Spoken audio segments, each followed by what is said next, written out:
être tentés. Au fait, les gens qui seront sur la terre ne seront pas tentés. 1000 ans durant lequel, 1000 ans durant lequel le diable sera lié et jeté dans un puits sans fond. Voilà. Le moteur est un peu à froid. Amen. Mais il va démarrer. Amen. 1000 ans durant lesquels le diable ne va tenter personne. 1000 ans durant lesquels ça va être le règne du Christ et les saints ici sur terre. 1000 ans durant lesquels la population, les rescapés de la grande tribulation vont continuer vont recommencer et continuer à repeupler la terre. Il y aura des gens, des gens qui vont naître, qui vont grandir à 1000 ans de temps. Mais après ce 1000 ans, le diable sera délié encore et il va venir et il va séduire les nations ou le monde qui vont encore le suivre. Et là, ça ne sera pas une guerre. Et le Seigneur va juste les consumer tous avec un souffle, un feu qui descend du ciel, va brûler cette multitude. Et là, on parle de la guerre de Gog et Magog. Et ça sera la dernière guerre qui va se vivre ici sur terre. Ça sera la dernière guerre qui va se vivre ici sur terre. On va le lire à Apocalypse chapitre 20. Apocalypse chapitre 20. Et on va aller dans le verset.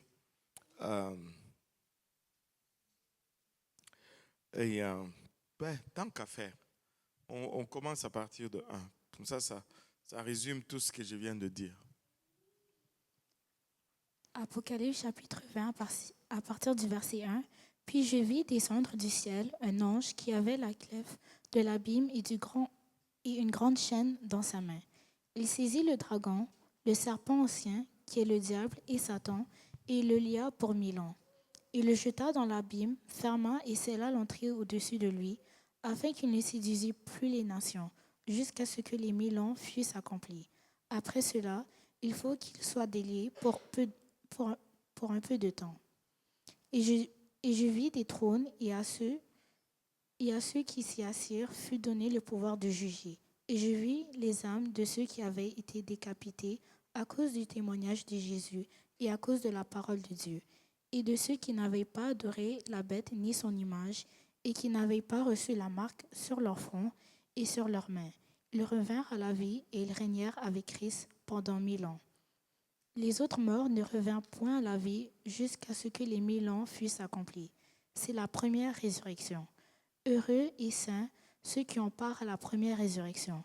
La seconde mort n'a point de pouvoir sur eux, mais ils seront sacrificateurs de Dieu et de Christ, et ils régneront avec lui pendant 1000 ans. Quand les 1000 ans seront accomplis, Satan sera relâché de sa prison, et il sortira pour séduire les nations qui sont aux quatre coins de la terre, Gog et Magog, afin de les rassembler pour la guerre. Leur nombre est comme le sable de la mer. Et ils montèrent sur la surface de la terre, et ils investirent le camp des saints et la ville bien-aimée. Mais un feu descendit du ciel et les dévora. Et le diable, qui les séduisit, fut jeté dans les temps de feu et de soufre, où sont la bête et le faux prophète. Et ils seront tourmentés jour et nuit au siècle des siècles. Au siècle des siècles. Et là, c'est vraiment comment vont se dérouler les derniers événements. Le diable qui a été lié pendant 1000 ans est relâché, il revient, il séduit les gens le suivent encore, mais là, un feu qui descend du ciel les dévore, et c'est la toute dernière bataille qui aura lieu. Et là, on avance maintenant vers le jugement du grand trône blanc. Et la Bible nous dit que ceux qui vont prendre part à cette résurrection, ben, ils ne vont pas,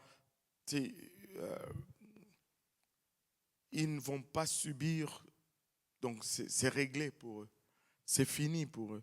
Et maintenant, regardez le chapitre, le verset 11.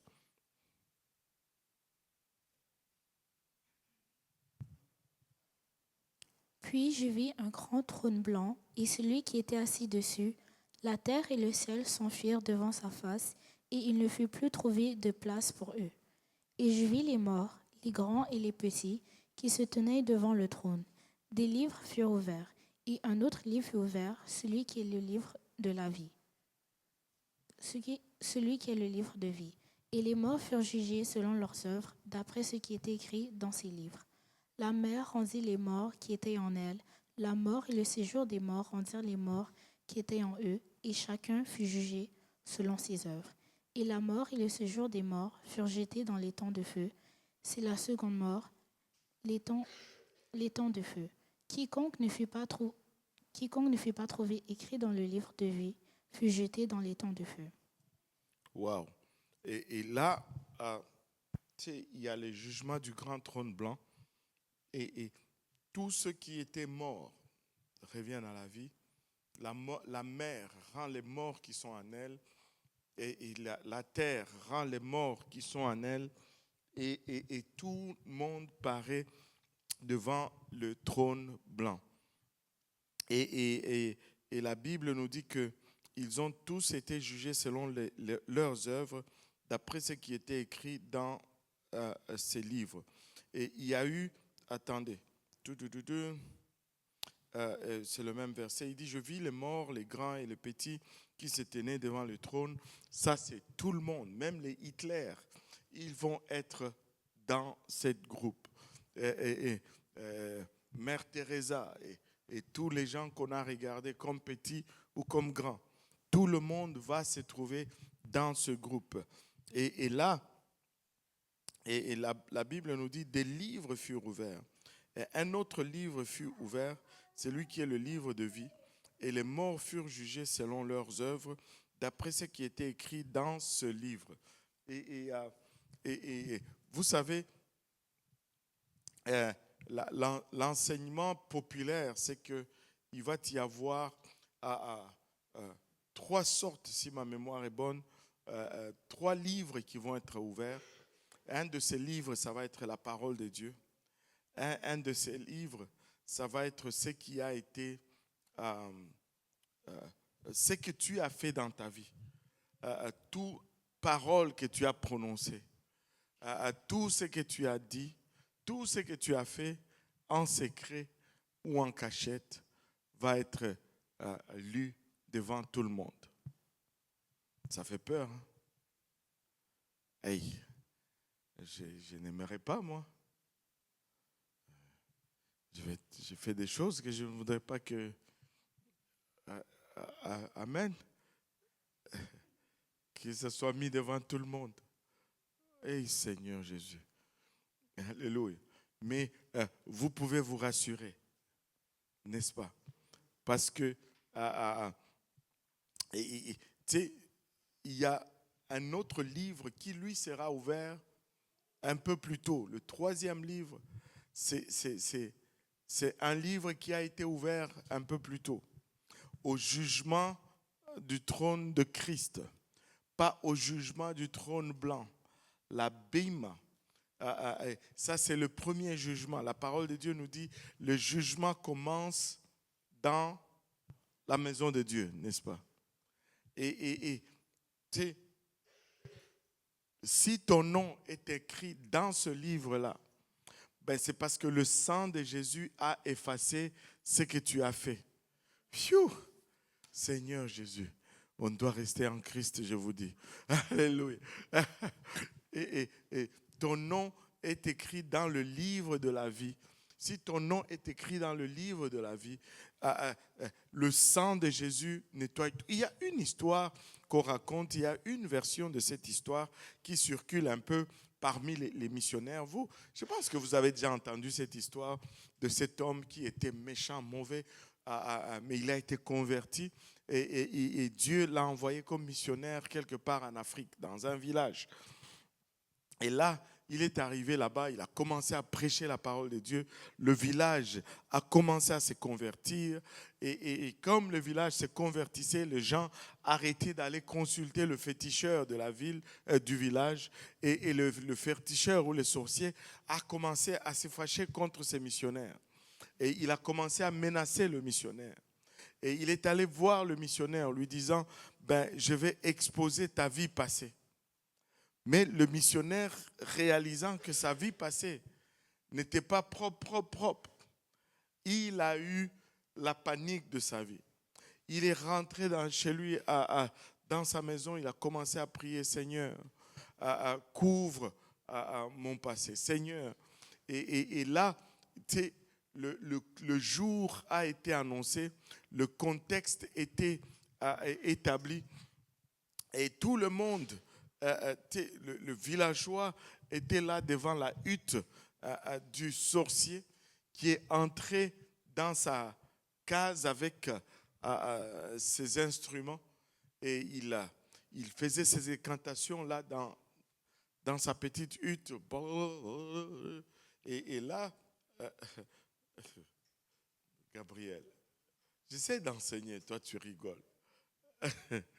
Et là, il sort de la hutte en chaleur, il transpirait, il essuie la sueur de son front. Il dit, je ne vois rien, tout ce que je vois c'est du sang. Tout ce que je vois c'est du sang.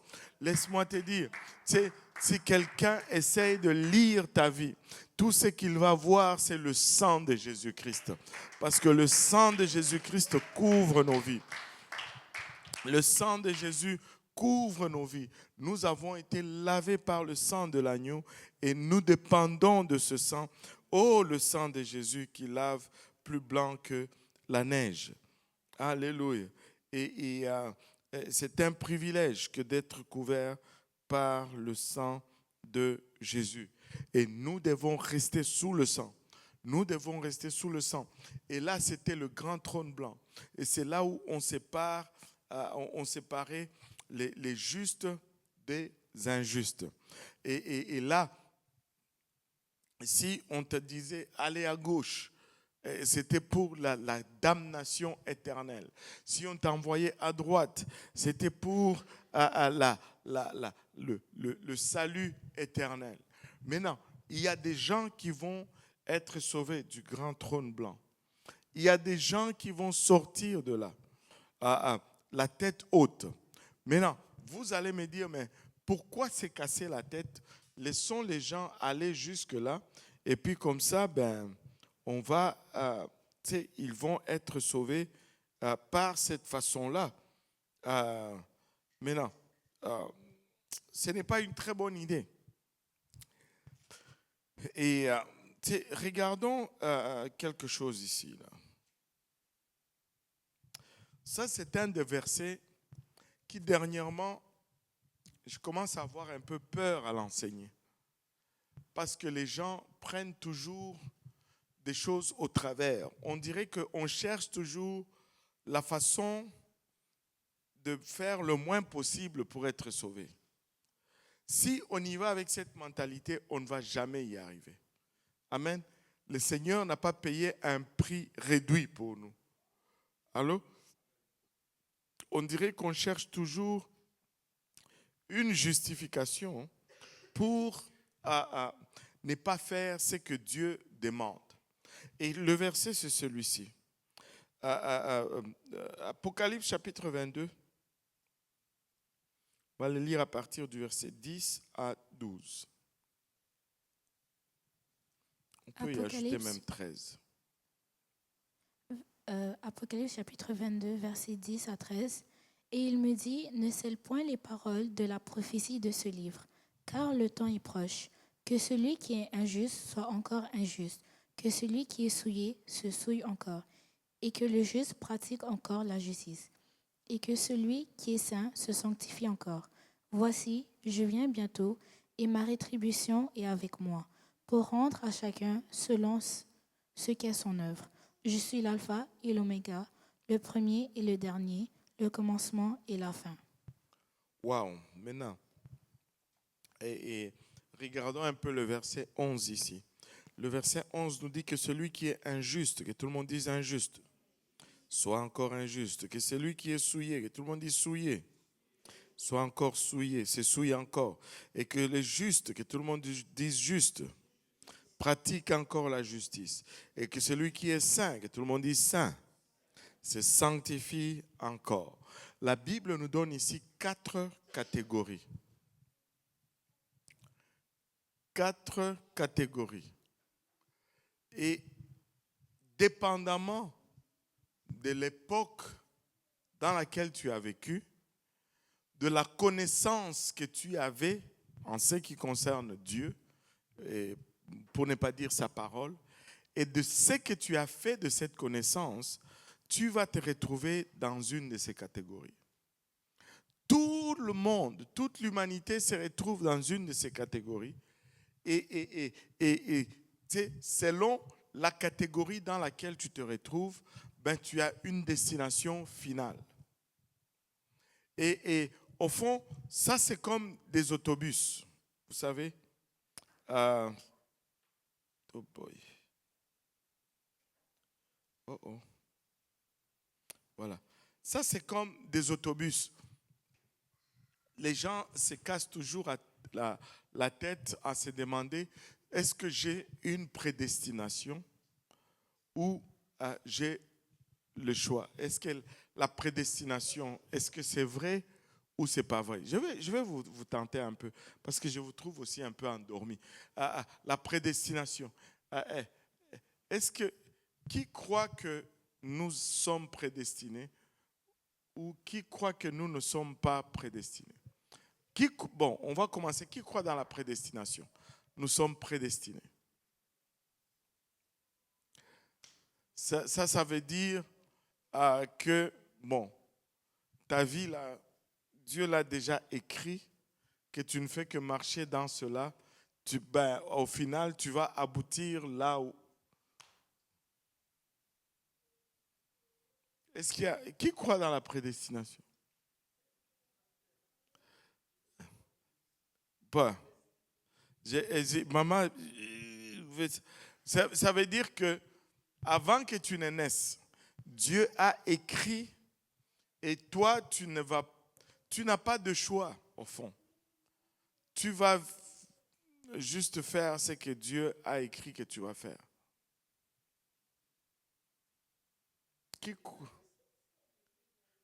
Depuis même avant le ventre de ta mère, là, jusqu'à sa mort, Dieu a déjà décidé qu'est-ce que tu va arriver.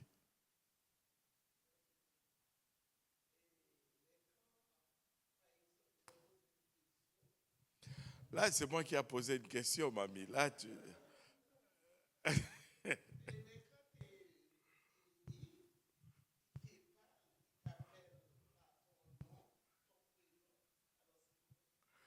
Et ça, c'est juste une communication. Ça, c'est autre chose. Moi, je parle, c'est Dieu, la prédestination. C'est que c'est Dieu a déjà, avant que tu ne naisses, Dieu a déjà décidé qu'est-ce que tu vas devenir. Ça, c'est une question? C'est une question?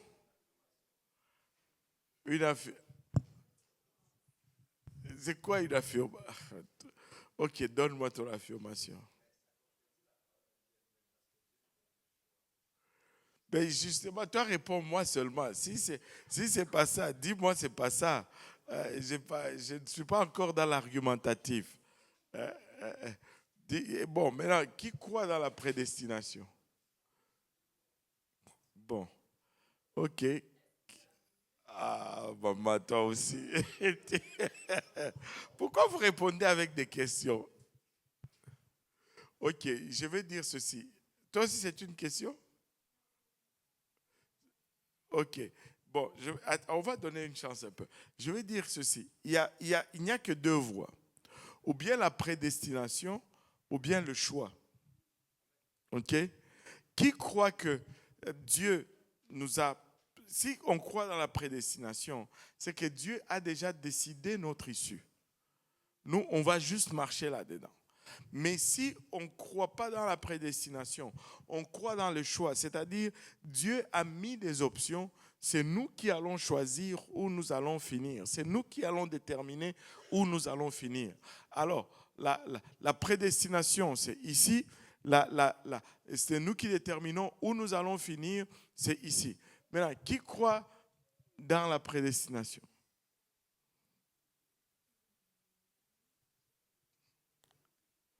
Bon. Qui croit dans le choix? Comment ça les deux, maman, toi aussi, sœur Georgette? Il faut que tu choisisses un autobus. Tu ne peux pas prendre 2 autobus en même temps. Comment tu vas embarquer dans 2 bus? Comment ça? Parce que on ne peut pas regarder. On ne peut pas être prédestiné et avoir le choix. Les deux ne peuvent pas marcher.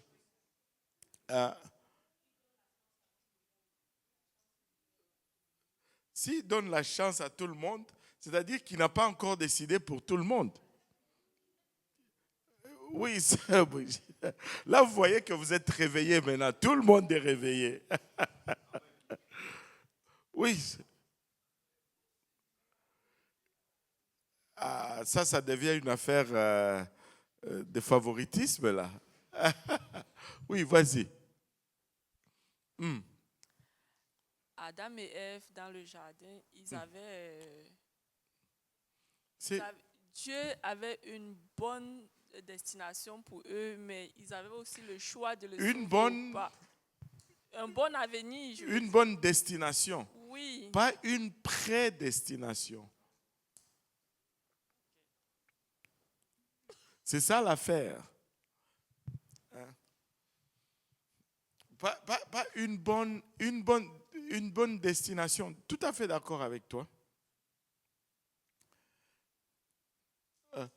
Parce que maintenant, on ne peut pas avoir et le choix et la prédestination. Bon, laissez-moi vous expliquer, vous donner vraiment, pour moi, je pense, le meilleur exemple pour expliciter ceci. Si tu vas au métro Côte-Vertu, tu vas voir, il y a un autobus, c'est écrit 170. Un autre autobus, c'est écrit 128. Amen. Et puis, il y a un autre, celui qui va sur Sauvé, là. 121. 121. Maintenant, ces autobus-là, ils ont des destinations prédéterminées. Allô? Ils ont des destinations prédéterminées. Ils partent du point A au point B. Ces autobus ont de prédestination, c'est-à-dire des destinations déjà prédéterminées. Mais toi, quand tu débarques du métro, là, tu as le choix. Amen. Si tu embarques dans 170, tu vas te retrouver sur Keller ou quelque part, je ne sais pas où ça arrive. Amen. Mais l'autobus a une destination bien déterminée d'avance, mais toi, tu n'as pas une destination bien déterminée d'avance. Peut-être que tu as une destination bien déterminée, mais ton choix de quel autobus que tu embarques va déterminer où tu vas aboutir. Amen. Tu as le choix. Maintenant, ça c'est nous là. L'Église est prédestinée. Mais moi, je ne suis pas prédestiné. Toi, tu n'es pas prédestiné. Le monde est prédestiné. Maintenant, nous avons le choix, soit d'embarquer dans l'Église ou d'embarquer dans le monde. Si nous embarquons dans le monde, nous allons finir là où le monde va.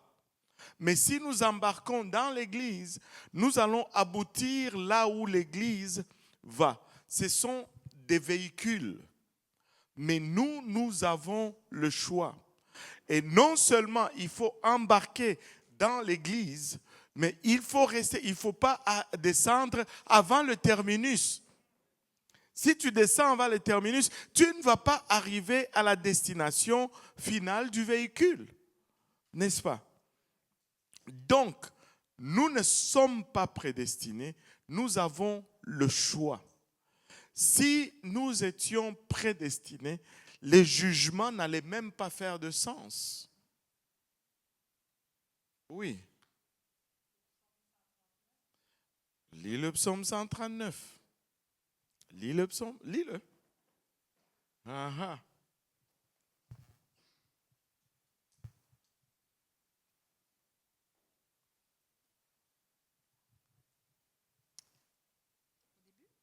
Oh, ben, la partie qui t'intéresse là. Ça dit,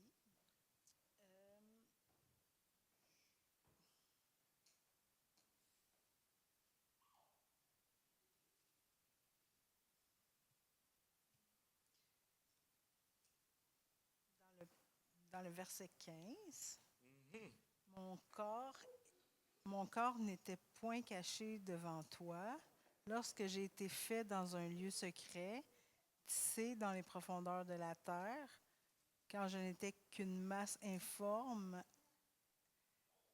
Tes yeux me voyaient et sur ton livre étaient tous inscrits les jours qui m'étaient destinés, avant qu'aucun d'eux n'exista.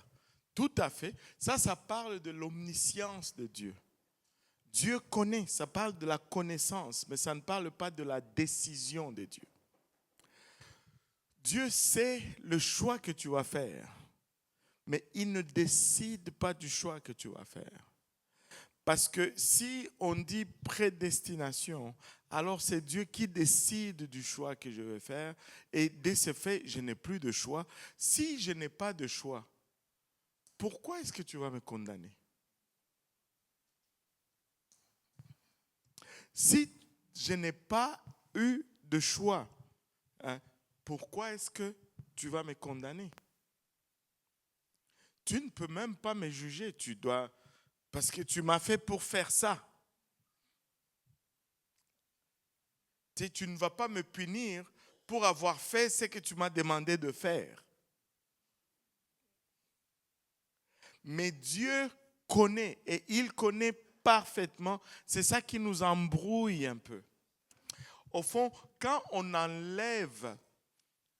parce que notre problème, c'est que nous sommes sur une ligne temporelle. Mais Dieu n'est pas là-dessus, là. Dieu, il est partout en même temps. Avant que la parole sorte de ma bouche, tu la connais déjà. Mais cela ne veut pas dire que c'est lui qui te force à dire ce que tu vas dire. Et vous savez que nous avons cet aspect en nous un peu. Quand vous vivez avec quelqu'un pendant longtemps, vous savez ce qu'il va choisir quand on vous invite à manger quelque part. N'est-ce pas? Oh. Comment ça, il n'y a pas d'amen? Sœur Georgette, tu sais qu'est-ce que papa André va choisir? Bon, voilà. Il faut me donner un amen quand même. et plus longtemps tu vis avec quelqu'un, plus tu es susceptible de deviner ses choix. Parce que tu as acquis une connaissance de la personne. Mais devinez, Dieu nous connaît mieux que nous nous connaissons. Donc, il sait qu'est-ce que nous allons faire. Mais est-ce qu'il veut que nous fassions cela? Non, pas nécessairement. Ou est-ce qu'il a décidé que nous fassions cela? Non, pas nécessairement. Mais il sait ce que nous allons faire. La connaissance n'est pas la décision. Et là, on confond ces deux très souvent là. Tu sais, si je partais aujourd'hui, si je sortais aujourd'hui avec le frère Yannick et qu'on allait au restaurant, je sais qu'il va commander du poisson, n'est-ce pas? N'est-ce pas, frère Yannick, confirme un peu. Le poisson et salade. Je sais, parce que j'ai été 4-5 fois avec lui dans un restaurant, il a commandé poisson et salade. Amen. Et maintenant, Frère Simplice, je ne sais pas, je ne peux pas me risquer trop. Il va commander. Il va commander à Tseke. Aïe, aïe, aïe, aïe, aïe, aïe, aïe. Ça me rappelle, une fois, on était partis, on gardait la nièce de mon épouse. Elle s'appelle Adia. Elle avait à peu près, je pense qu'elle avait 7 ou 8 ans à peu près. Là. Elle était jeune. On est allé chez Nichols. C'était la fête des mères. On va chez Nichols. Et là, on dit, OK, tout le monde commande. Toi, qu'est-ce que tu veux manger? Jimmy Dean. C'est un burger de là-bas. Là. Et puis là, on demande à Adia, qu'est-ce que toi, what do you want, Adia? Fufu and beans. Oh boy, on ne fait pas fufu and beans chez Nichols. Donc, par rapport à ce que par rapport à ce que on connaît de quelqu'un, on peut deviner, on peut anticiper sur ce qu'il va faire. Mais tu sais, même dans le sport, j'ai regardé, wow, ça va intéresser le frère Yannick. J'ai regardé un documentaire sur, comment il s'appelle, Boris Becker, un match de tennis entre Boris Becker et André Agassi, si je ne m'abuse. Et Boris Becker il avait des services forts. Et André Agassi perdait. Et pendant qu'il jouait, il observait beaucoup comment Boris Becker faisait ses services. Parce qu'on l'appelait boum boum. Parce que quand ses services étaient tellement forts que tu n'avais pas le temps de le retourner. Mais il a étudié, il a perdu 2 sets. Les 2 premiers sets, il les a perdus. Mais il a tellement observé Boris Becker et il dit dans ce documentaire qu'il a remarqué un tic sur Boris Becker. C'est-à-dire que quand il allait servir, il allait sortir sa langue inconsciemment de sa bouche. Et quand sa langue allait vers la gauche, son service allait aller vers la gauche. Quand sa langue allait vers la droite, son service allait aller vers la droite. Et quand il a détecté cela, il pouvait anticiper tous les services et il a gagné le match. Boris Becker était choqué. Il ne comprenait pas comment le type pouvait lire ses services comme ça. Il a gardé ça secret pendant longtemps. Et au fond, tu sais, quand tu étudies quelqu'un, quand tu connais quelqu'un, tu peux anticiper ses décisions. Tu peux savoir les choix qu'il va faire. Mais Dieu nous connaît parfaitement. C'est pourquoi il sait exactement ce que nous allons faire. Mais cela ne veut pas dire qu'il décide ce que nous allons faire. Alléluia. Oui, frère André. Juste aller dans le sens peut-être opposé à ce que vous dites. Qu'est-ce que vous pensez du verset qui dit car ceux qu'il a connus d'avance, il a aussi prédestinés. C'est le verset que j'attendais même. Voilà. Donne-nous d'abord la référence. Romains 8, versets 29 à 30. Voilà, Romains 8. Alléluia. Oui, vas-y. Oui, il dit, car ceux qu'il a connus d'avance, il les a aussi prédestinés à être semblables à l'image de son Fils, afin que son Fils fût le premier-né entre plusieurs frères. Et ceux qu'il a prédestinés, il les a appelés. Et ceux qu'il a appelés, il les a aussi justifiés. Et ceux qu'il a justifiés, il les a aussi glorifiés. Voilà, c'est très simple. Enfin, la réponse est dans le verset même. Donc, juste pour faire savoir que oui. On vous avait dit que Dieu ne prédestine pas oui. de destin. Non, la prédestination, c'est-à-dire Dieu décide pour nous. Ici, relis un peu le verset 29. Car ceux qu'il a connus d'avance, il les a aussi prédestinés. Ok, la prédestination ici, ce n'est pas le choix de l'homme. La prédestination ici, c'est ce qui suit. Il les a aussi prédestinés à être semblables à l'image de son Fils. C'est-à-dire, nous tous qui allons être sauvés, nous sommes appelés à devenir comme Jésus. Mais nous devons décider à être sauvés d'abord. La prédestination, c'est l'image dans ce verset-là. Ce n'est pas le choix que j'ai. Moi, si je choisis d'être sauvé, je vais devenir comme Christ. La prédestination ici, c'est vraiment l'image finale.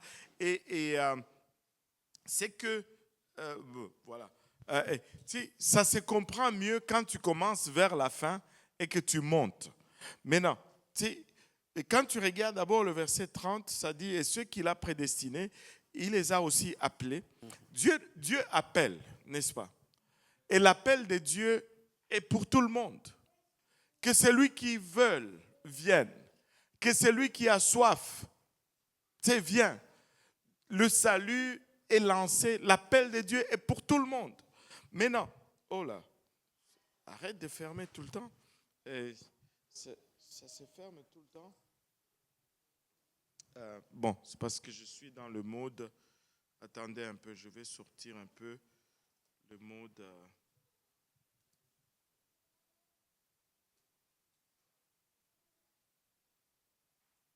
Voilà.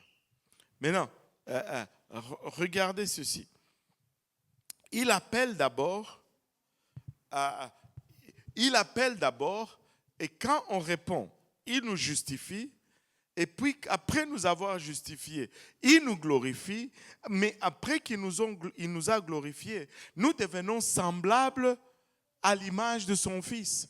Et c'est le processus du salut, au fait. La prédestination, comme le verset le dit clairement, il les a prédestinés à être semblables.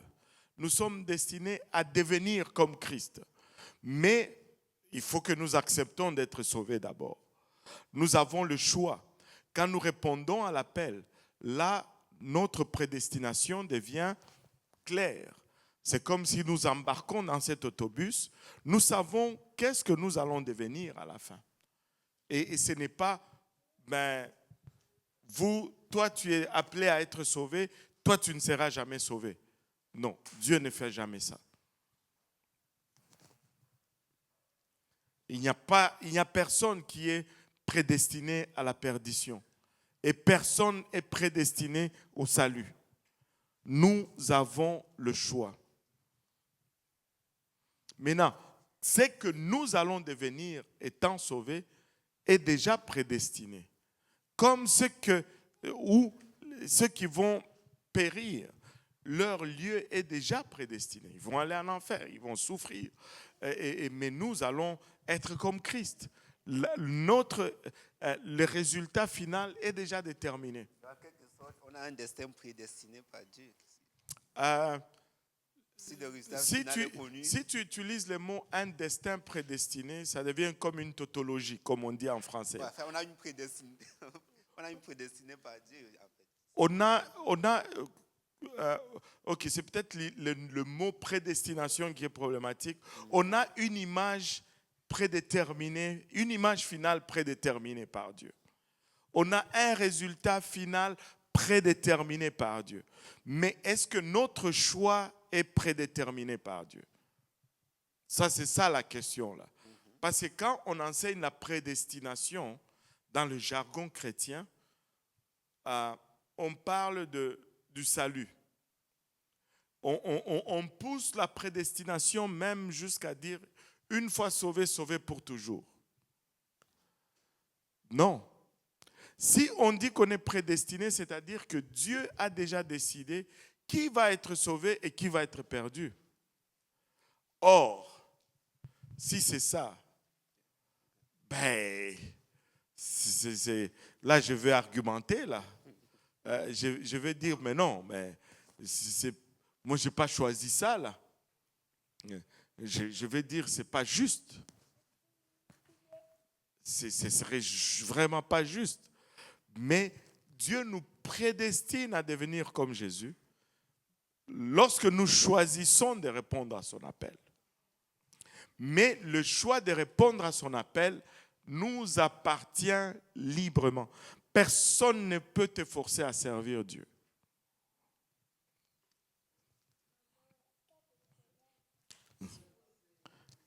Une petite? Aïe, aïe, aïe. Ce sont les petites questions qui donnent toujours beaucoup de...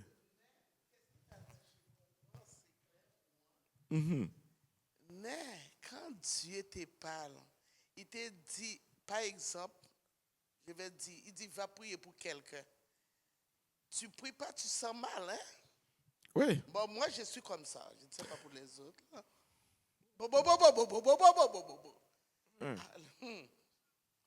Mais non. Mais j'ai toujours obéi. Je dois obéir. Parce que si je n'obéis pas, je sens mal. Oui. Je sens mal. Oui, mais la seule chose, je vais dire à la personne, est-ce que tu veux prier? Mais jamais je vais dire c'est Dieu. Si je pose des questions, c'est Dieu qui m'envoie. Ça c'est... Oui. Mais je ne dis pas. Je dis, est-ce que tu veux que je prie pour toi? Si tu dis oui, je prie. Oui. Tout à fait, ça c'est...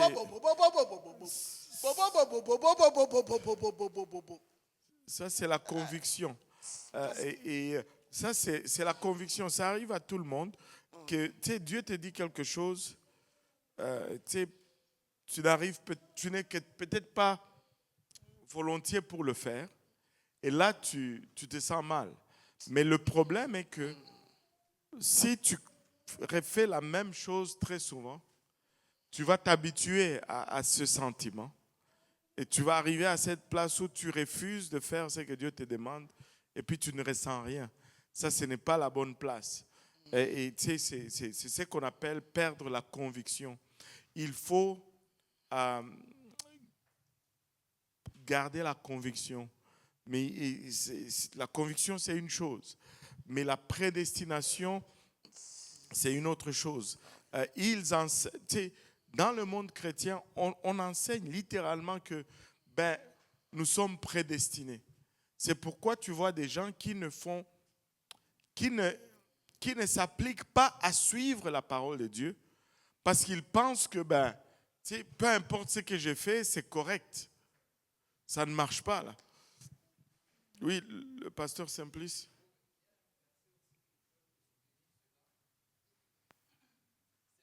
Apocalypse 13:8. Oui. Ils disent qu'il y a des gens, leurs noms sont déjà inscrits. Oui, c'est parce que on pense que si le nom est inscrit, c'est parce que Dieu le sait. Ce n'est pas parce que Dieu a décidé. Dieu sait. Bon, je vais vous expliquer une chose. Bon, une des premières choses, parce que si, ok, mettons, je ne veux pas vous expliquer cette chose-là. Je vais maintenant croire et enseigner ce que vous êtes en train de dire. On va voir si ça va marcher. Ok? Dieu a déjà décidé de ce que je vais faire. Il a même écrit déjà mon nom parce que c'est sa décision. Maintenant, pourquoi est-ce qu'il va venir mourir à la croix pour ça? Pourquoi on doit prier? Pourquoi est-ce que je dois jeûner alors? Si c'est déjà tout décidé et que je ne peux pas faire autrement. Je ne jeûne pas, je vais danser, je fais n'importe quoi. Parce que je sais qu'au final, je vais arriver là. Dieu a dit. Mais ça ne fait même pas de sens. Pourquoi même il viendrait, s'il a juste le pouvoir de décider cela, pourquoi est-ce qu'il va s'imposer toute cette souffrance à la croix? Pour payer nos péchés. Alors qu'il peut juste dire, bon, on oublie ça. Allô? Il ne faut pas prendre un verset et en faire une doctrine. Il faut prendre le verset dans le contexte dans lequel il est donné et ne pas assigner la signification d'un mot contextuelle et faire de cette signification une signification générale.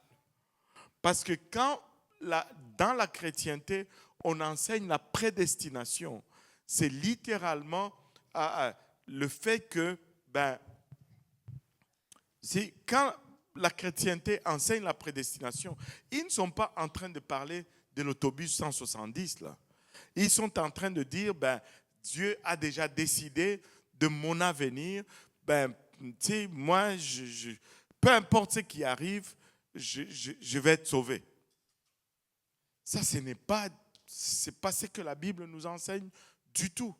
Sinon, pourquoi la Bible dirait, maintenant, comment est-ce qu'on va concilier ceci avec le verset qui dit, celui qui persévérera jusqu'à la fin, celui-là sera sauvé.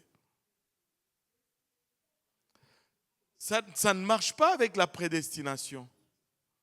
Si je suis prédestiné, cruise control, je n'ai pas pourquoi je vais me battre même?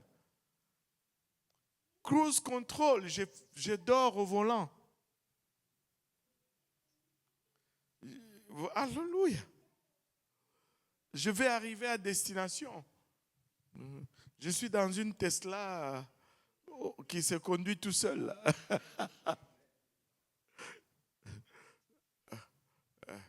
Alléluia.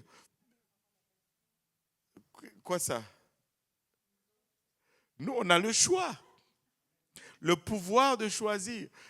Je vais vous frapper tous. Ça, c'est la troisième leçon. On a passé du temps là-dessus. Le pouvoir de choisir. Tu ne peux pas avoir et le pouvoir de choisir et la prédestination. C'est contradictoire, là.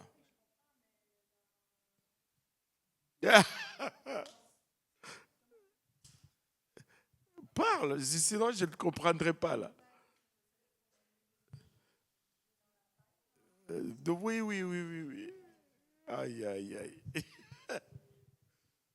Là, on est en train de fouiller et d'adresser toutes les... Parce qu'il y a de ces choses qui sont source à confusion de fois. À cause des... Pardon? Parce que j'étais... Tu sais, c'est la Gracia, là. J'ai été enseignée dans ça, là, moi. Là. Ah bon? Oui. Fait que la prédestination, pour moi, c'était comme naturel. Là. Bon. Mais là, on est à la fin. Non, on n'est pas à la fin, on est au début de ça, là. Non, mais on est à la fin du livre. Puis, ce que je comprends ça fait... Je sais que j'ai le pouvoir du choix, mais... Voilà. Pourquoi tous ces mots-là? En tout cas, je ne sais pas, j'ai de la misère à m'exprimer. Mais c'est pourquoi j'ai dit, comme tantôt le livre de Romains, c'est une définition contextuelle. C'est la prédestination, c'est écrit, car ceux qu'il a connus d'avance, il les a aussi prédestinés à être semblables à l'image de son Fils. Et beaucoup de ceux qui enseignent la prédestination vont utiliser ce passage. Mais la prédestination ici, c'est l'image à laquelle nous allons ressembler et non le choix que nous avons fait d'être sauvés. Mais si je fais le choix d'être sauvé, voilà ce que je vais devenir. Ça, c'est décidé. Je ne vais pas devenir autre chose, là. Tu sais, il n'y a pas, toi tu es sauvé, tu vas devenir comme Paul, et puis toi tu es sauvé, tu vas devenir comme Pierre. Non, nous tous, nous allons devenir comme Jésus. Ça, c'est décidé, carré, prédestiné. Maintenant, que nous soyons sauvés, ça, il n'y a pas de prédestination là-dedans. Alléluia. Ben, c'est bien ça. et c'est... Oui, vas-y. Ah, ok. Ouais, c'est ça. Mais je vais choisir, je vais décider. C'est pourquoi, regardez, on ne peut blâmer personne. Au fond, on ne peut blâmer ni Dieu, ni nos parents, ni notre environnement, parce que nous avons le pouvoir de choisir. Et le pouvoir de choisir, c'est l'expression de l'amour de Dieu la plus forte, au fait. Il t'aime. mais il ne veut pas t'avoir contre ton propre gré. C'est sûr que quand tu choisis d'aller ailleurs, son cœur saigne littéralement. Mais parce qu'il t'aime tellement, il ne veut pas t'avoir contre ton propre gré. Waouh! Waouh! Parle d'un amour qui te fait pleurer là. Mais il ne va pas brimer notre volonté. Il ne va pas nous forcer à l'aimer. Regardez un peu, nous sommes l'épouse de Christ. Vous allez vouloir épouser quelqu'un que vous n'avez pas choisi. Hein? Toutes les jeunes filles sont parties. Victoria, Julia. Bon, c'est moi qui vais choisir vos maris. Hein? Et là, vous allez... Non, c'est la prédestination. Ça va être un problème ici. Hein? Ça va être un problème. Mais c'est parce que l'expression de l'amour, c'est vraiment cet octroi de liberté.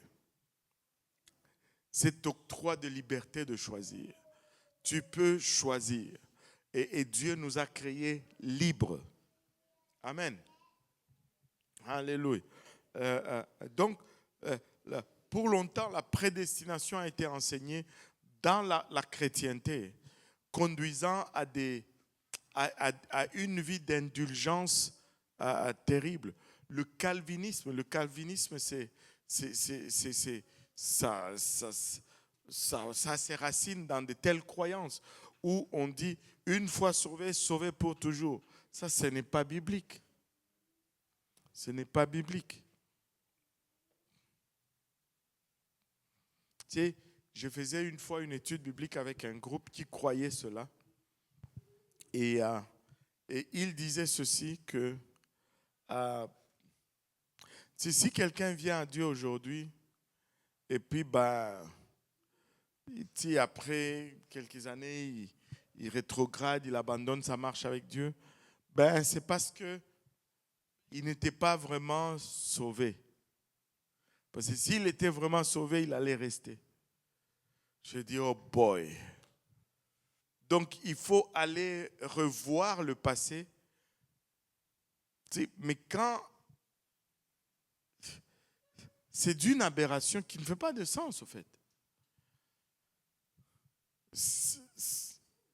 Hein? Mais c'est subtil, mais c'est tellement faux. Parce que c'est comme si, pour confirmer que il ne marche pas avec Dieu aujourd'hui, il faut que tu aies revisité son passé. Alors que quand il marchait avec Dieu en ce temps-là, tout était correct. Mais ça ne marche pas. Tu ne peux pas réfléchir de cette façon-là.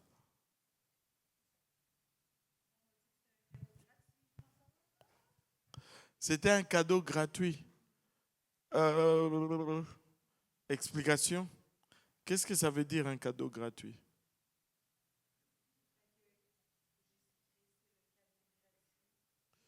Oui, nous sommes sauvés par la grâce.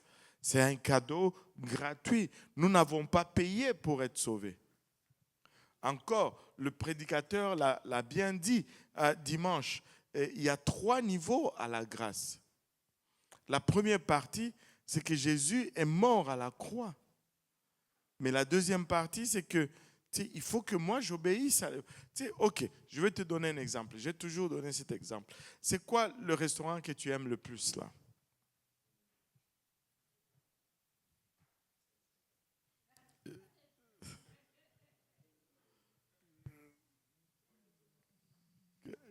Gabriel. Non, toi, ton restaurant que tu aimes. Ok, on va dire le restaurant, toi aussi. Et ok, on va dire bâton rouge. Je dis, ok, sœur Mélanie, aujourd'hui, pour toi, bâton rouge, c'est gratuit. Tout ce que tu veux manger, c'est moi qui paye. Ok? Tu vas être d'accord avec moi que même si tu ne vas rien payer, toutefois, il faut que tu fasses l'effort pour te rendre jusqu'à bâton rouge. C'est encore gratuit. Mais ça t'a coûté quand même d'aller jusque-là. Amen. Jusque-là, c'est gratuit. Et tu dois quand même faire l'effort de dire à la dame qui sert là, qu'est-ce que tu veux manger? Un steak comment, bien cuit ou bien medium? Tu dois faire l'effort de passer une commande. Mais ça t'a coûté rien là. C'est encore gratuit. Et on t'amène le steak devant la table là.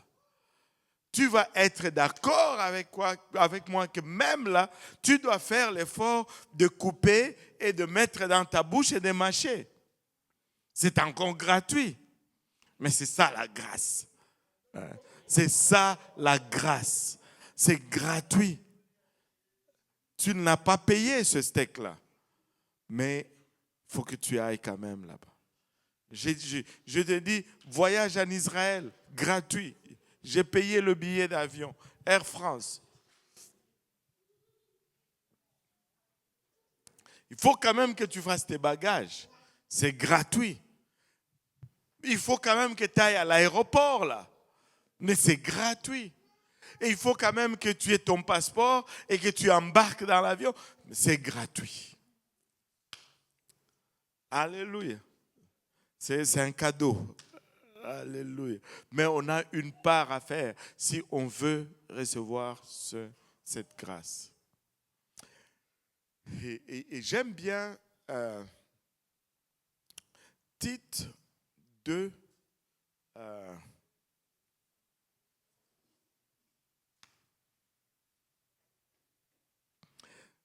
Je pense que Tite 2, 11. Si ma mémoire est bonne.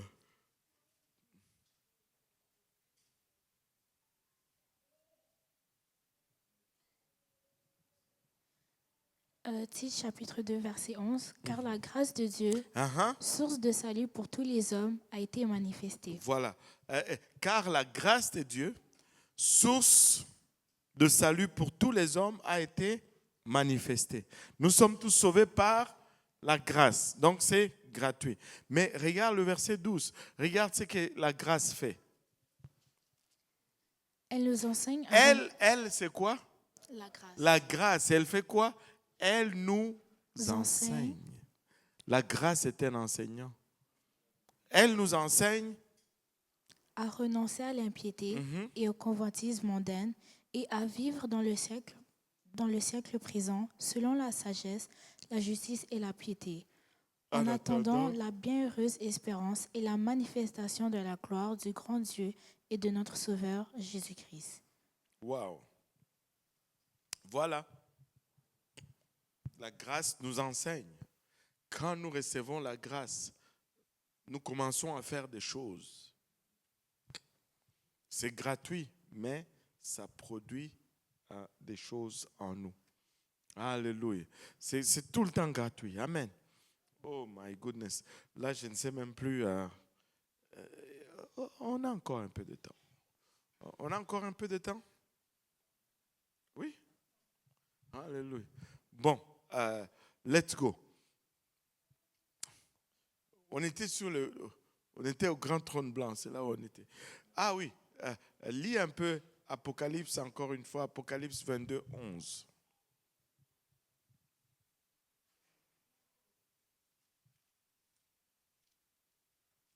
Apocalypse chapitre 22, verset 11.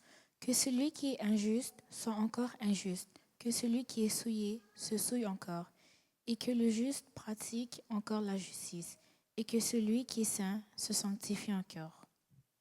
Wow. Donc, je disais 4 groupes on a identifié 4 groupes dans ce passage.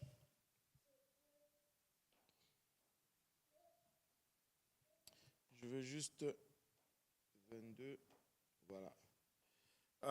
On a identifié 4 groupes et on s'est dit que, dépendamment de l'époque où tu as vécu, de la vérité que tu as reçue et de ce que tu as fait de cette vérité reçue, tu vas te retrouver dans un de ce groupe. Et ton sort va être déterminé par le groupe dans lequel tu appartiens. Amen. Donc, voyons ces 4 groupes. On a dit, il y a les injustes, les souillés, les justes et le saint. Maintenant, avez-vous remarqué que chaque groupe se perfectionne dans ses attributs? Que l'injuste soit encore injuste. On ne fait que perfectionner dans ce qu'on est déjà. C'est très, très important d'identifier ces groupes et pour éventuellement comprendre un peu. Le frère Van Rich me fait des signes.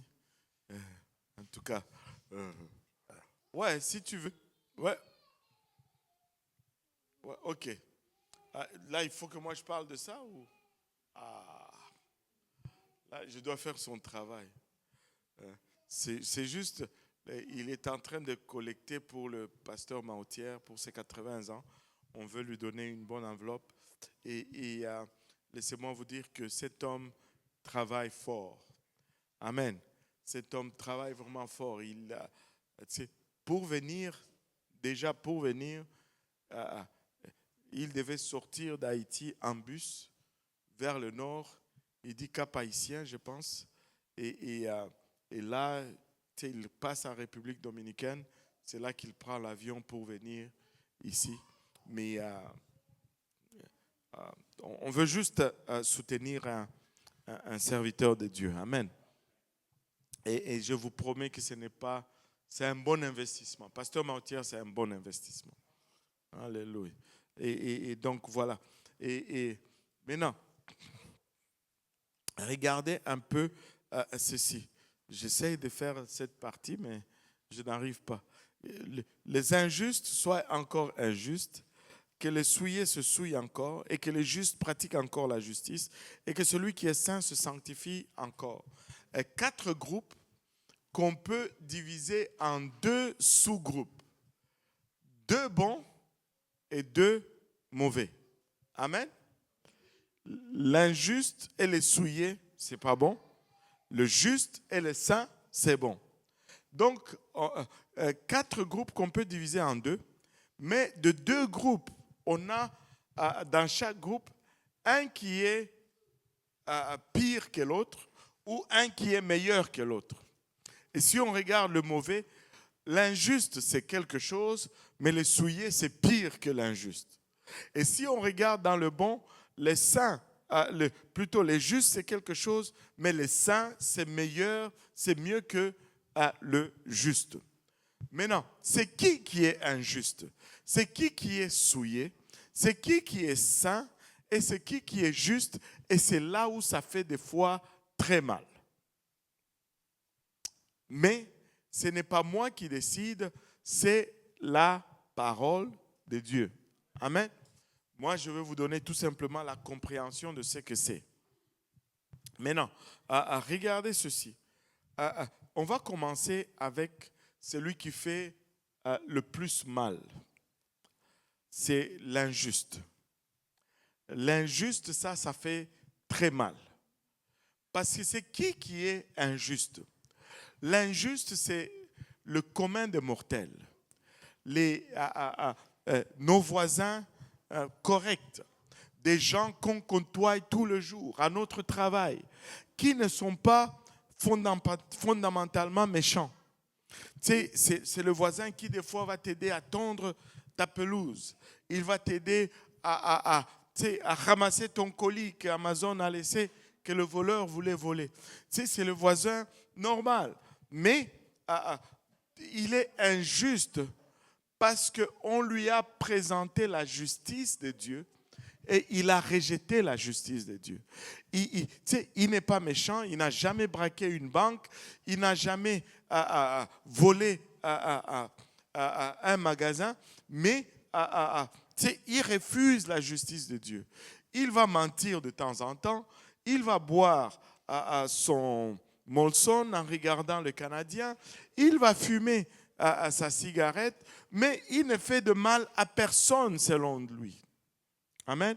Mais parce qu'il a refusé la justice de Dieu, il a rejeté la justice de Dieu, Dieu va aussi le rejeter. Et il va finir dans les temps de feu.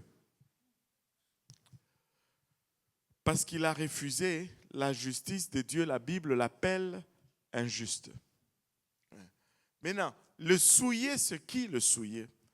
Le souillé, c'est celui-là qui, même, je pense que la meilleure définition, ce qui nous éclaire ou qui nous amène une compréhension plus facilement et plus rapidement, c'est que même le souillé, c'est que même la justice humaine va le condamner. C'est le braqueur de banque, le tueur en série, le molesteur d'enfants, l'abuseur des femmes, et c'est lui qui pratique l'occulte ouvertement. Il a choisi le mal et il prend plaisir dans le mal. Il a choisi le mal, il est souillé. Même la justice humaine va le regarder et va le condamner. Savez-vous qu'il y a des gens qui pratiquent les sciences occultes, ils pratiquent le satanisme, mais ils prennent plaisir là-dedans. Et la Bible l'appelle souillé. Même la justice humaine le condamne. Sa destination finale, c'est le lac de feu également. C'est chaud, hein? Alléluia. Et là, le juste, c'est celui qui va recevoir toute la vérité qui lui était donnée de connaître. Et il va appliquer cette vérité avec rigueur dans sa vie. Maintenant, le juste va arriver devant le grand trône blanc. On va mettre dans la balance ses bonnes œuvres et ses mauvaises œuvres, mais ses bonnes œuvres vont peser plus que ses mauvaises œuvres. Il va y arriver parce qu'il a reçu une quelconque connaissance qui était révélée à son temps ou dans ses circonstances, et il a vécu consciencieusement selon cette connaissance. Les justes, c'est quelqu'un qui est assoiffé de la vérité. Et quand on lui donne la vérité, il la prend, il accepte. Et lui, sa destination finale, c'est la nouvelle terre. Je dis la nouvelle terre. Et il y a une différence. Et le saint, c'est vous et moi. Ceux qui ont reçu l'Esprit de Dieu. Ceux qui sont appelés à mener une vie de sanctification, de sainteté. Ils sont saints parce qu'ils ont reçu le Saint-Esprit. Et s'ils ont reçu le Saint-Esprit, ils vont mener une vie de sainteté. Et Dieu va les appeler saints à la fin. Et ils vont recevoir Christ dans leur vie. Et ils vont mener une vie de sainteté jusqu'à la fin. Et leur destination finale, c'est la nouvelle Jérusalem sur la nouvelle terre.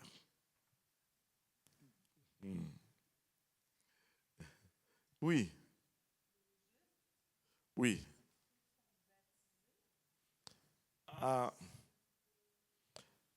Non. Mais non. Honnêtement, je dis non, mais ce que je dois dire, c'est ceci. Ce n'est pas à nous de tracer ou de définir, ok? Les justes, injustes, tu sais,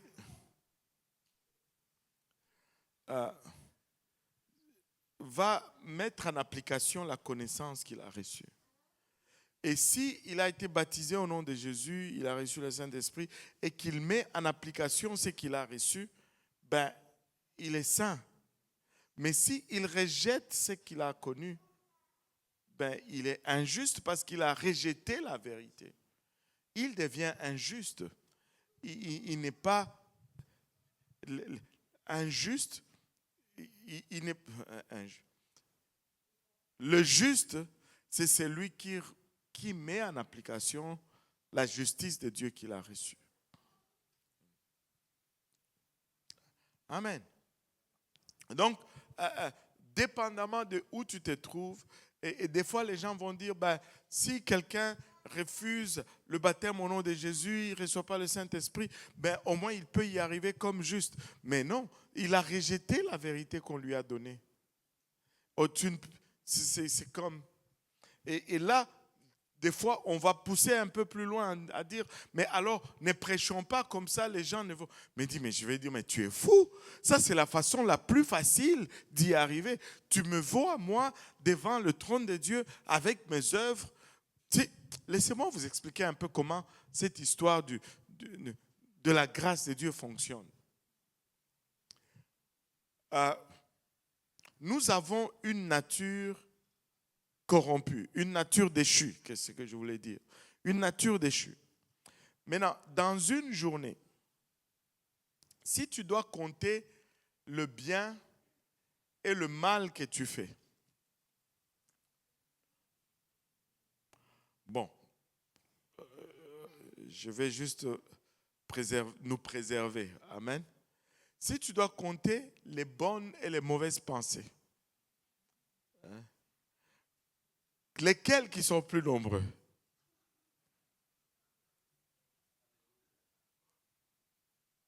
Les bonnes? Ariel dit non.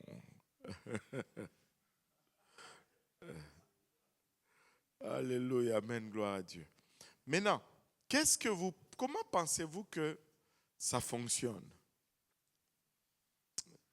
Avec toutes les erreurs que nous faisons, et des fois notre têtutesse, hein, comment est-ce que ça fonctionne?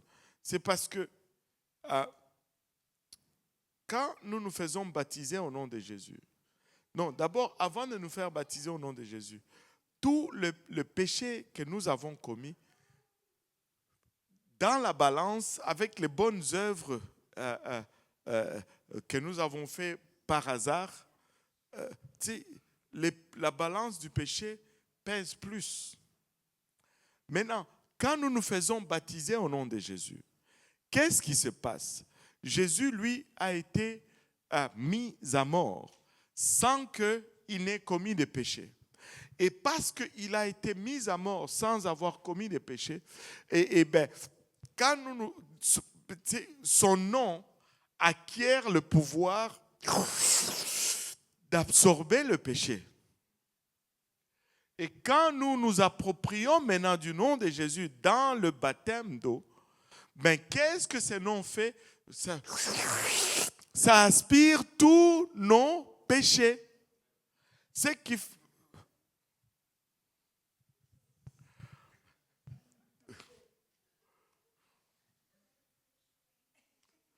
Aïe, aïe, aïe, aïe. Je vais demander une augmentation parce que là, je pense qu'on me fait travailler plus qu'on me paye ici. Là. Aïe, aïe, aïe.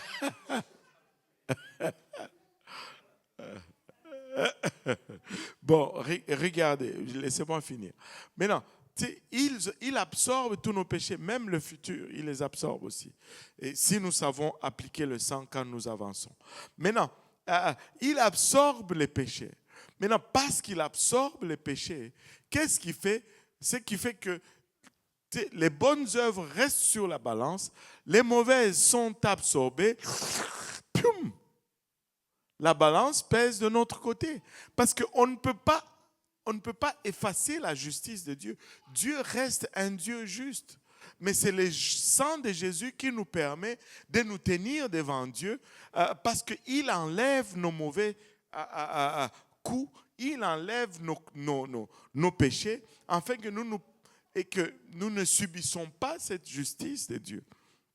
Et c'est ce qui fait que nous pouvons nous présenter maintenant devant lui en notre faveur.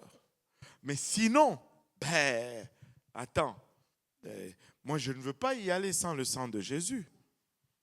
Je ne veux pas y aller sans le sang de Christ. Alléluia. Et maintenant, si on ne prêche plus ça, on veut envoyer des gens, ce n'est pas un bon calcul.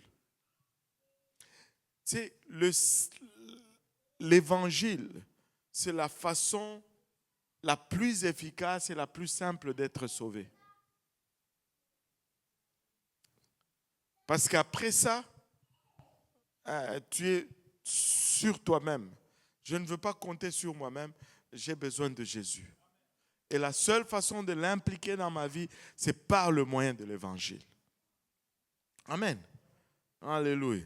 Et finalement, le grand trône blanc. Et nous, les saints, nous n'allons pas nous retrouver devant le grand trône blanc parce que nous allons passer au tribunal du trône de Christ. Nous allons être jugés. Mais ça ne va pas être un jugement pour voir si nous sommes sauvés ou pas. Ça va être un jugement pour voir qu'est-ce qu'on a fait avec ce que Dieu nous a donné. On t'a donné 5 talents, tu en as gagné 5 autres. Viens, rentre dans la joie de ton maître. Nous allons être récompensés selon nos œuvres, selon ce que nous aurons fait avec cet évangile que nous avons reçu. Amen. Alléluia. Et nous allons avoir une récompense. Et ces jours-là, je crois que certains d'entre nous, nous allons pleurer parce que nous allons voir l'abondance de la grâce de Dieu. Et le peu que nous avons fait avec, nous allons pleurer parce que nous allons voir comment nous avons gaspillé le temps de Dieu que Dieu nous a accordé sur YouTube, sur TikTok, sur Facebook. Et nous allons pleurer parce que Dieu nous a accordé du temps. Que faisons-nous avec le temps que Dieu nous accorde? Nous allons voir des opportunités, des gens que nous aurions pu influencer si nous avions une vie disciplinée, si nous avions une vie engagée. Et tous les jeudis que nous avons manqué l'évangélisation, Dieu, là je swing un peu un truc là-dedans. Alléluia. Mais nous allons rendre compte. Amen.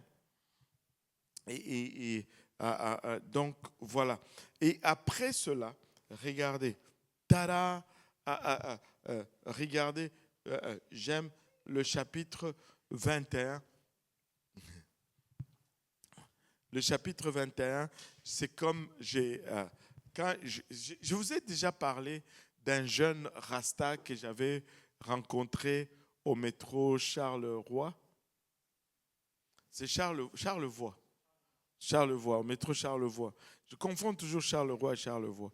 Et tu sais, je l'avais littéralement, tu sais, quand je lui ai montré Apocalypse 21, les pauvres, il était bouleversé. Il n'en revenait pas. Parce que pour lui, le paradis était sur la terre maintenant. Et moi, je lui dis, mais non, cette terre, là, Dieu va détruire ça. Pour lui, le paradis, c'était en Éthiopie. J'ai dit, toi, tu n'as pas vécu en Éthiopie, toi. Ceux qui sont en Éthiopie, ils sont en train de vouloir venir ici. Toi, tu dis que là-bas, c'est... En tout cas. Anyway. Et là, je lui ai montré Apocalypse 21. Et il n'en revenait pas. Il était secoué dans ses vêtements. Regardez, Apocalypse 21, à partir du premier verset. Puis je vis un nouveau ciel et une nouvelle terre, car le premier ciel et la première terre avaient disparu et la mer n'était plus. Waouh! J'ai vu un nouveau ciel et une nouvelle terre. Dieu va brûler cette terre. Cette terre va passer. Il va nous en donner une autre.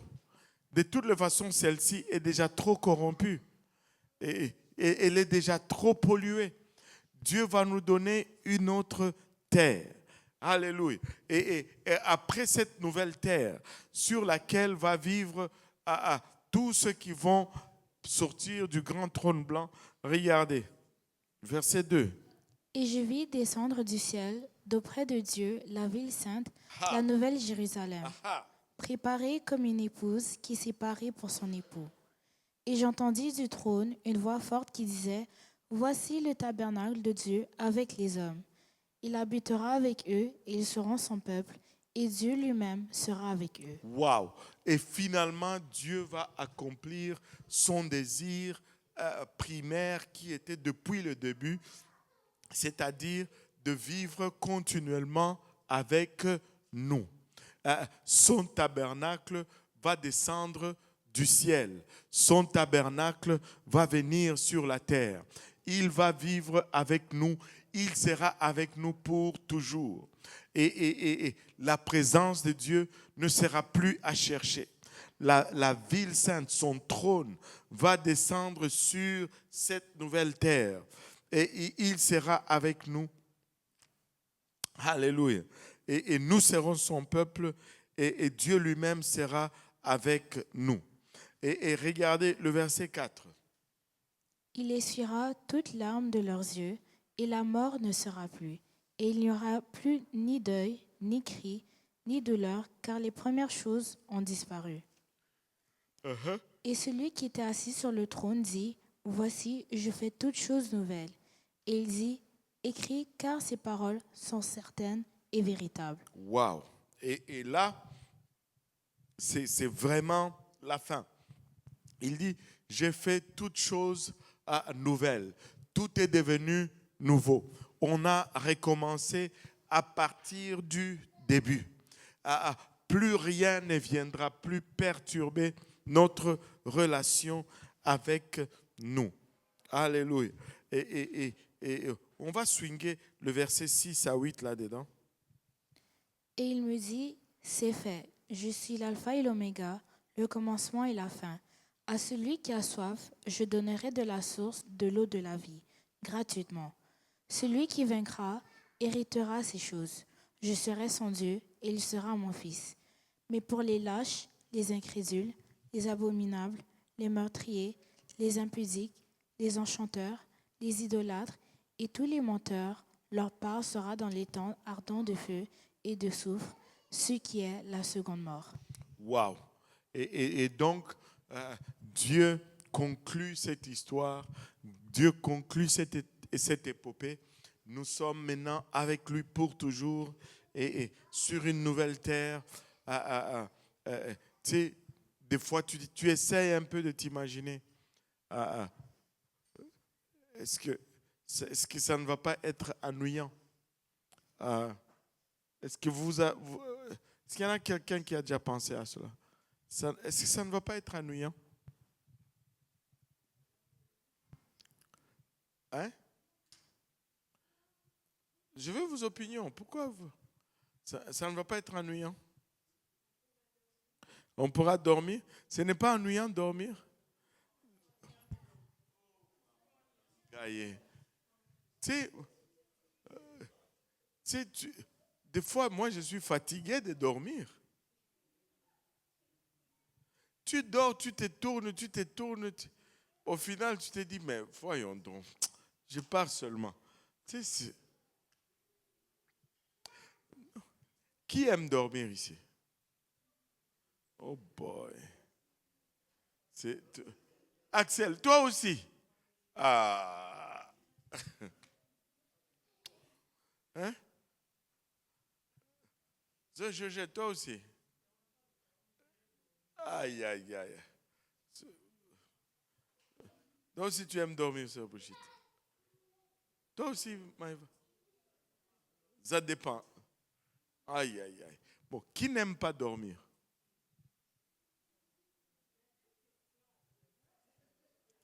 Ben, mais oui. Oh, quand on était petit, on n'aimait pas dormir. Quand on te disait d'aller dormir, c'était une punition.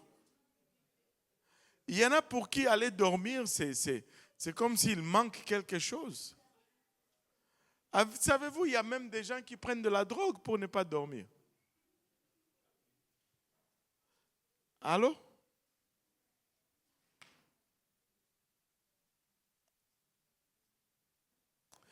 Hein? Bon, maintenant, qui n'aime pas dormir? Ah, bon, maintenant, certains d'entre vous, vous n'aimez pas dormir, vous aimez dormir.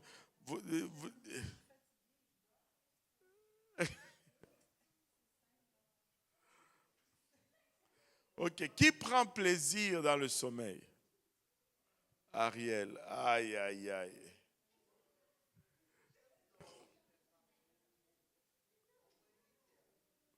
Au moins 8 heures? Mais ça, c'est du luxe, maman.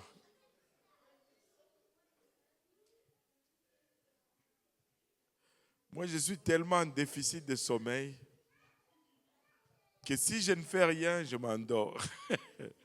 Si je ne bouge pas, j'ai tellement de dettes, je suis redevable au sommeil comme pas possible là. Alléluia.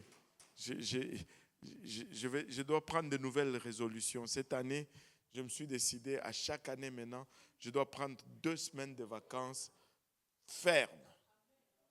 Fermes. Veuve page. Hein? Oui, mode d'avion. Je vais prendre l'avion aussi. J'aime trop l'avion.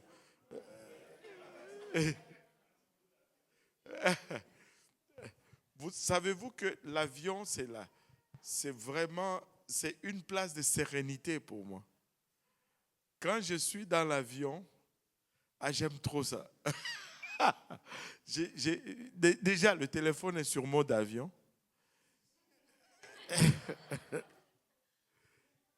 Et il n'y a pas de culpabilité. Tu ne peux pas dire, ok, on m'a appelé, je n'ai pas répondu. Non, tu es en avion. Aïe, aïe, aïe. Ah là là là là. Mais bon. Et donc c'est ça. Est-ce qu'il y a des questions par rapport à n'importe quoi? Julia. Si j'ai bien compris, pour le truc là, Quel truc?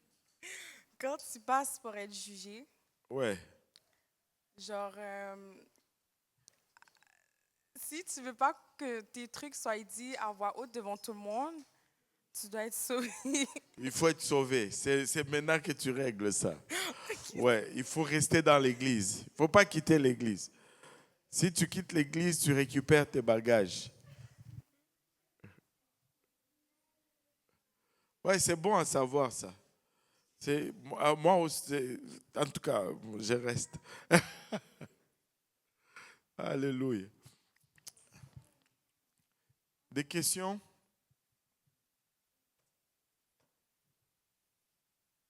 Maëva, pas de questions? Je te provoque seulement là. Maëva est fatiguée aujourd'hui. Aïe, aïe, aïe, la pauvre. Alléluia. Axel, pas de questions? Non? Je suis sûr, hein? Tu ne vas pas m'en poser après, hein? Ah, voilà Maëva qui lève la main là. Tu vois, je savais. Pardon? Pas de micro? Mais là, ça va être l'injustice. Tout le monde a pris le micro. Parce que sinon, les autres ne vont pas entendre. Mais ce n'est pas grave, on est déjà tous exposés anyway. Pas de micro, ok, pas de micro.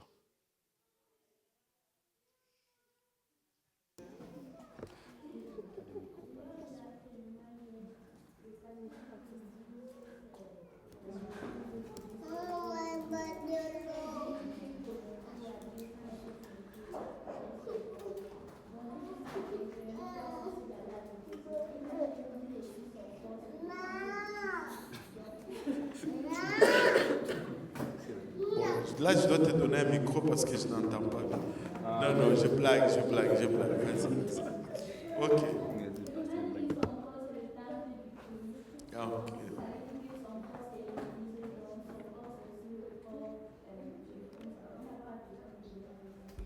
Non. Et tu sais, là où il s'est trompé, parce que la Bible ne dit pas que moi je suis le corps de Christ. Ça n'a jamais dit ça. La Bible dit je suis les membres du corps du Christ. Nous sommes des membres du corps du Christ. À moi tout seul, je ne suis pas le corps de Christ. Sinon, Christ aurait tellement de corps. Allô?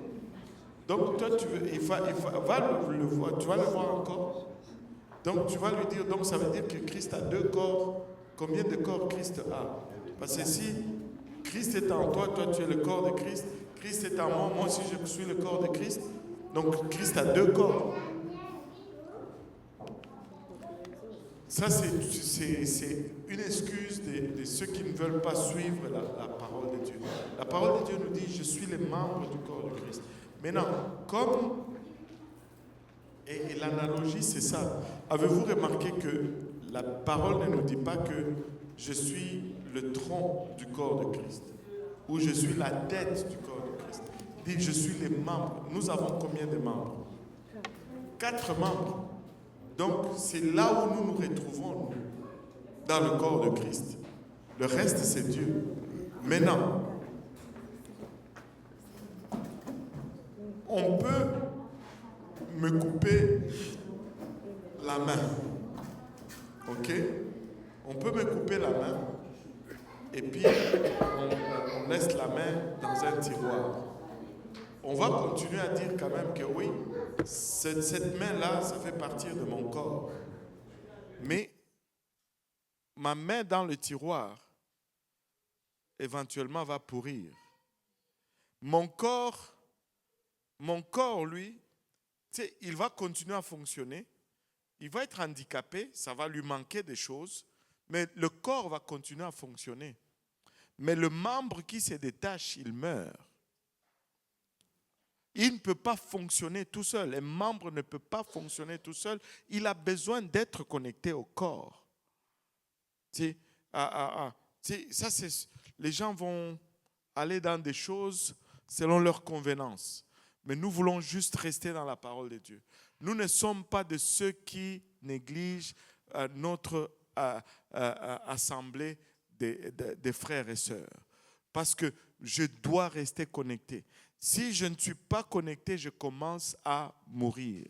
Le corps va être en manque, certes, mais le corps va apprendre. Le corps va être en manque, certes, mais le corps va s'adapter. Mais le membre qui se détache, il meurt toujours. Il va pourrir. C'est ça la vérité. Même l'église locale à lui tout seul n'est pas le corps du Christ. Saint-Laurent à lui tout seul n'est pas le corps du Christ. Le corps du Christ, c'est toutes les églises du monde. Et donc, c'est un peu ça. Mais je ne peux pas, ma seule façon de connecter au corps, c'est d'être membre d'une église locale. Parce que je ne peux pas faire partir d'une église universelle. Le corps du Christ, c'est l'église universelle. Mais l'église universelle est constituée de plusieurs églises locales. Et comme homme, comme une entité, je me connecte à une église locale pour faire partir de ce corps de Christ qui est l'église universelle. Donc, oui.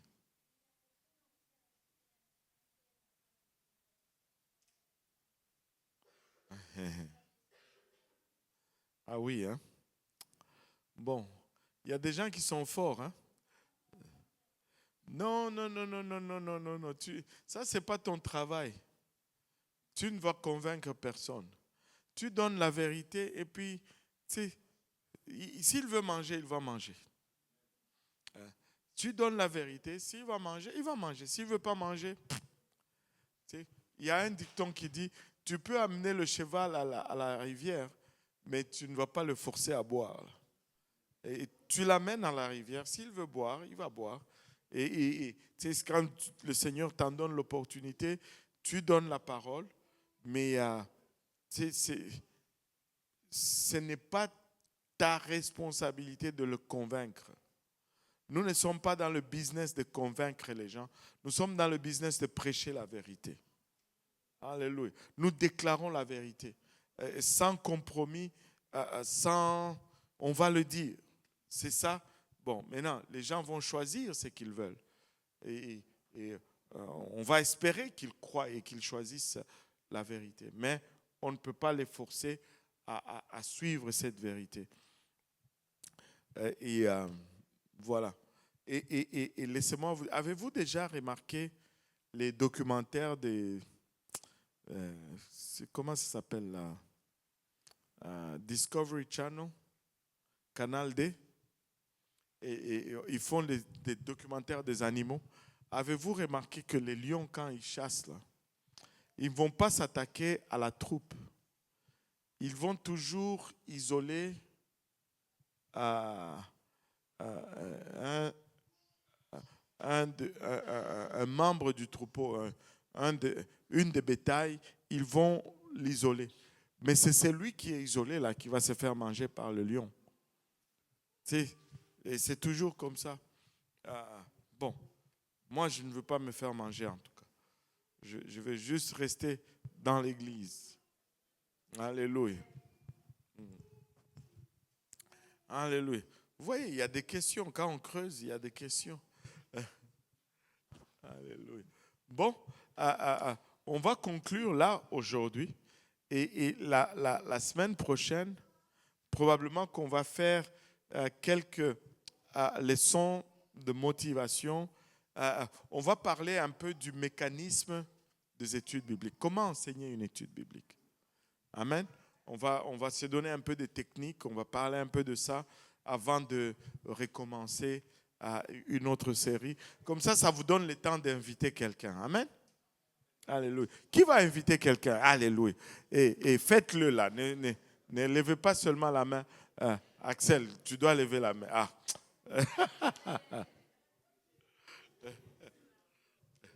Alléluia.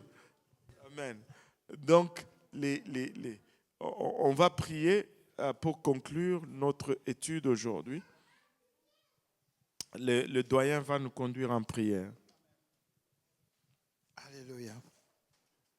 Prions le Seigneur ensemble. Seigneur, nous te bénissons, nous te disons merci. Merci encore, Papa, de ta présence. Merci encore, Seigneur, de la fin de cette étude éternelle, Dieu de gloire. Papa, autant qu'il était riche, Papa, et grand et puissant, Seigneur Jésus. Nous prions maintenant, Seigneur, que tu bénisses la fraternité que nous allons avoir tantôt, Seigneur. Souviens-toi de tous ceux qui, éternel Dieu de gloire, vivent des situations difficiles, tous ceux qui sont malades au milieu de nous, éternel Dieu de gloire. Nous te prions, nous te rendons grâce, Seigneur, que la prochaine fois nous soyons encore plus nombreux et que la gloire te revienne. Que le peuple de Dieu dise au nom de Jésus. Au nom de Jésus. Battons nos mains pour le Seigneur. Alléluia.